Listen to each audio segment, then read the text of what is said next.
கிருஷ்ணகிரி மாவட்டத்தில் தற்போது வரை 58,000 இறந்த வாக்காளர்கள் பட்டியலில் இருப்பது அடையாளம் காணப்பட்டுள்ளது என மாவட்ட ஆட்சியர் தினேஷ்குமார் தெரிவித்துள்ளார்.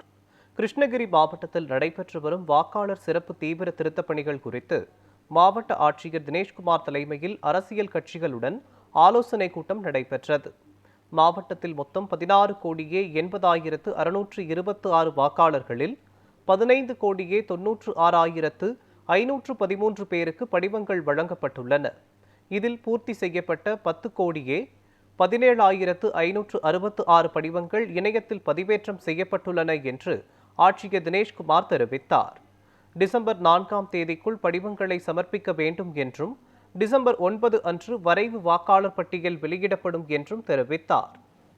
வணக்கம். இந்திய தேர்தல் ஆணையம் சிறப்பு தீவிர திருத்தம் அறிவித்ததையொட்டி கிருஷ்ணகிரி மாவட்டத்தில் 16,80,666 வாக்காளர்கள் நவம்பர் 4 முதல் அவர்களுக்கு உண்டான எனுமரேஷன் ஃபார்ம் அதனை பிரிண்ட் அவுட் எடுத்து அவங்களுக்கு டிஸ்ட்ரிபியூட் பண்ணி திருப்பி அவர்களிடமிருந்து அந்த படிவங்களை பெற்று அதை கணினியில் பதிவேற்றும் பணி தொடர்ந்து நடந்து வருகிறது.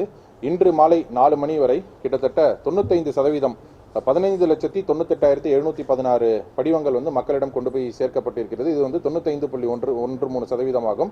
இதுல 10,33,306 படிவங்கள், அதாவது கிட்டத்தட்ட 61.48% படிவங்கள் மக்களிடம் திருப்பி பெறப்பட்டு அதை டிஜிட்டைஸ் பண்ணி முடிச்சிருக்கிறோம்.